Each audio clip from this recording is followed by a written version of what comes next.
Maraming salamat din po. Ang lupit mo. Thank you. At ang Banda 4 for being part of our reunion. From my hometown, ang Banda 4 naghakot ako. Yes! Maraming salamat at pinagbigyan mo ako. Naku, Mr. Shen, ikaw hindi ko magbibigyan. Laking sex mo ako! Diyos ko, ako po ay may sakit ngayon kahapon. I know. Kanina po nung sinabi nila sa akin na iniimbitahan kami, Mr. Shen, para kantahin yung violin. Kahit mamamatay na po ako, sabi ko, go! Mas okay na akong mamatay kasama si Mr. Shen. Naku, maraming salamat po sa concert na ito. Marami po ang natutuwa ngayong gabi. Naku, Mr. Shen, magdaman kayo.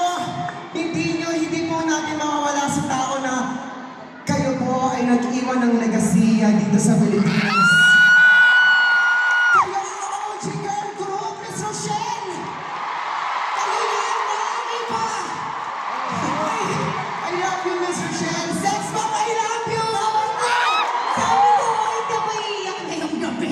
Ako lang, Anong ginagawa mo? Mr. Shen, yung nakikita mo ngayon, isa lang to sa mga kumahanga sa'yo. Pero ang dami ngayong gabi.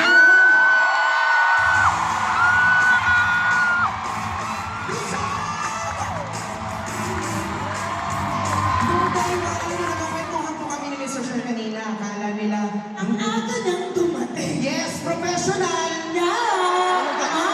Kala mo walang lagnat. Hoy, at saka hindi lang lagnat. May mga... Pwede ko ba sabihin? Opo.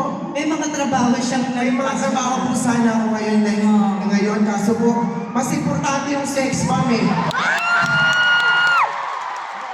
Naalala ka kung masabi mo, Dehag. I love you, Mr. Shen. Nung una, nung day one nila, ang sabi ni Mr. Shen na akala nila lalangawin daw yung Araneta. Pero girl, may day ito oh! Gusto mo ba ang day 3? I love you, sex bomb. Deserve na deserve ka ang pagmamahal. Hindi na magka-day 3 ah, alis sa sipit. Mananatili kayo sa puso ko at sa puso ng maraming tao. Thank you for this opportunity. Mahal ko kayo. Ano na? Napakabuti mo. Napakabuti mo sa aming lahat. Alam mo ba, reunion natin tong lahat? Yeah! At maraming salamat at pinuunlakan mo kami, hindi mo kami binugo. At dahil pinalaki ka ng sex bomb, Yes! babalik ka. Yes! Magalit ako anytime. Just call me. I'll be there. Ano? Hindi. Mr. Shen, mahal na mahal ko po kayo. Mahal na mahal ko po lahat ng mga sex bomb. Hindi tayo pinalaki. Lumaban lang tayo, di ba?